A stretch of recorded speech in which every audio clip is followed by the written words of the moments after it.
Good morning mga kamama, another day, another life. Thank you Lord. So buntag ni sa adlaw sa akong pag-day off, adlawng Miyerkules mga kamama. I've decided nga ako ang pangbilin nga bulingon is ang mga puti kay murag dugay na gyud kay nga mga kapanahunan nga ako ang gitarong og laba ang mga puti mga kamama kay tungod nga kulang ang akong oras sa pagpanglaba og mga puti. So ang mga puti dili gid kaayo siya gamito namo kay tungod sa hassle ang pagpanglaba. So wala pa pud mi estudyante nga mag-wear og puti. Karon pag pamilo nako didto sa amuang kanang butanganan sa sanina mga kamama, akong na notice nga ang mga puti na siya mga discoloration murag agi sa iyahang kawalay sulob-sulob ba unya maabugan man sa gyud siya syempre kay maskin sirado ang atong balay na agyud nay mga abog-abog makasulod. So akong gihinay-hinay is akong gibuhat is ako siyang gipangpagpag unya ako siyang gipang suot mga whole day lang good sa kuan sa balay or bisag dili kabot og whole day at least lang magamit nako before nako siya labhan.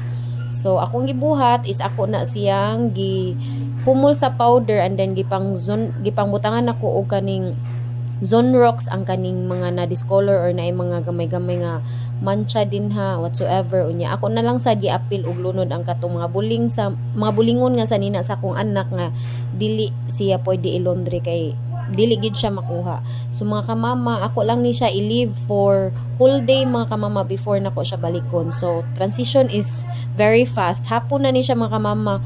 Actually hapit na gani ni siya mungit-ngit. So ako siyang kumusta and then ako nasad siyang gipang kuso-kuso and then ang uban nga wala nakuha, ako asad siyang gisunrox og balik and then tudo kuso-kuso si kamama ninyo diha mga kamama. And then at least na puti-puti gid siya for sure and then ako asad na siyang gipalitan di ay og kanang katubitawng sa una anyel katubitawng mublo kabantay mo ato or kailaba mo ato sa una mauna siya akong na kitaan sa una nga the way manglaba akong classmate sa una iyang gibutangan. So nangutana ko unsa na siya niya ako ang nahibaw-an sa una ang anyel is pangbutang na siya sa bayuok kana bitong mo burot ang kanang papangig mao na siya itambal sa una sa karaan and then di ay pwede ra pud na siya pang pa waswas sa puti para siya mura bitaw mo new tan-awon na siya bluish color inig kawaswas and then mo to pag human ako waswas ako asayang pumulan kadiyot sa pinaka-last niyang pagwaswas mga kamama. So mao na siya mga kamama